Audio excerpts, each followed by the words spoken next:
সুপ্রিয় দর্শক, ৮০ বছরের বৃদ্ধের সাথে ২০ বছরের যুবতী মেয়ের কোট, অতঃপর এলাকাবাসী আটক করেছে তাদেরকে।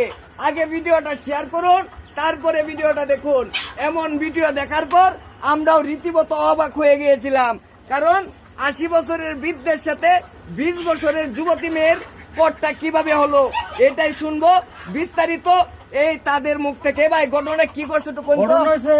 নানা, এটা নানা আর এই যে নাতি, এটা নাতি, দেখছেন? হ্যাঁ নানার বয়স দেন আর নাতির বয়স দেন, হ্যাঁ বুঝছেন? হ্যাঁ। নানা প্রতিদিন এই যে এই বাড়িতে আসতো, ওই যে দেখেন এই বাড়িটা অনেক দেখান, হ্যাঁ। এই বাড়িতে আসতো, পর দেখতো যে মিষ্টি কুমড়া নিয়ে আসতো, হ্যাঁ। বিভিন্ন ধরনের কলা নিয়ে আসতো, এদিকে খালি আমরা দেখতাম। হ্যাঁ। কিন্তু যে এরকম ঘটনা যে ঘটছে, হ্যাঁ। মানে আস্তে আস্তে আস্তে আস্তে, বুঝছেন? হ্যাঁ। মানে যে নাতির সাথে এই যে এরকম একটা বাউ ফেলাইছে। আপনারা দর্শন করতে পারেন না, দর্শন করতে। হাতে নাতে গুণ করে এই যে ঘর থেকে হ্যাঁ। ধরে নেই যে আমরা এই যে গাছে মানে ঘর থেকে ধরে আনছো? হ্যাঁ, ঘর থেকে ধরে আনছি। আচ্ছা, যাই হোক, এ ভাই আপনারা কি দেখছুন, আপনারা কি দর্শন? সত্যি কথা বলতে কি ভাই, নানারও নাই বউ, হ্যাঁ, নাতিরও নাই জামাই, আচ্ছা এই সুযোগ পাইছে কামাই, ঠিক আছে? আচ্ছা। সুযোগে দিছে বইরা, ও কিচ্ছু আচ্ছা করার আচ্ছা নাই আচ্ছা এটা। আচ্ছা, বুঝলাম বুঝলাম। ঠিক আছে? তাহলে কি আপনারা হাতে নাতে দর্শন? আমরা হাতে নাতে করতে গেছি। ও, এই অবস্থায়।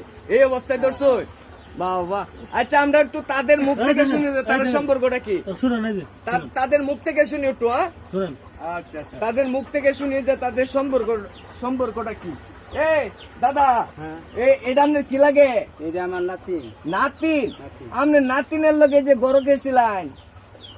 আমার নাতিনের লেগে একটু গড়ে গেছিলাম, মনে করেন যে নাতিনের নানি বেড়া বাচ্চা গেছে গা, তো হ্যাঁ না ভাই একটু গড়ে গেছিলাম, হ্যাঁ। গড়ে যায় তো আর পুষ মানছি না। পুষ মানছে না? একা, আমিও একটা।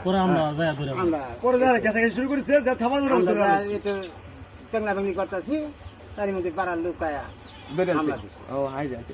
অনেকে আপনার নাতিনের গরকে লেগে গেছিলেন? গিয়েছিলাম নাতিনের একটু চেহারা ছিল আচ্ছা, ভালো। বুঝলাম বুঝলাম। এখন তো এলাকাবাসী কুলায় না। আচ্ছা আচ্ছা, এমনও মনে হয় কা, হ্যাঁ, সবও মনে হয় কা। এখন তো আপনার বেহরন লাগবো। ইয়া মনে করেন যে এখন আমার একটা হাজবেন্ড আছে, আচ্ছা ওর ছেলে তার বিয়ে করতে পারি, আচ্ছা, এমনি আচ্ছা। আমি যাইতে পারি। ও আচ্ছা আচ্ছা, বুঝলাম। আচ্ছা, তার কাছে আবা নাতি আবা, এখন তো আপনার বেহরন লাগবো, বুড়ে বেটারে ৮০ বছরের বৃদ্ধের বেহরন লাগবো। আমি বিয়ে করতাম না। ব্যবহৃত না কে? ব্যবহৃত না কে? লটর পটর করছে কেন রে? লটর বটর করতেছেন, বিয়া করতে না কে? সুপ্রিয় দর্শক, এখন তো ওই নানা পড়ছে ফাঁদে, নাতিও পড়ছে ফাঁদে। এখন এই যে এলাকাবাসী তারা ধরছে, এখন তো কেউই বিয়েতে রাজি না আসলে ভাই।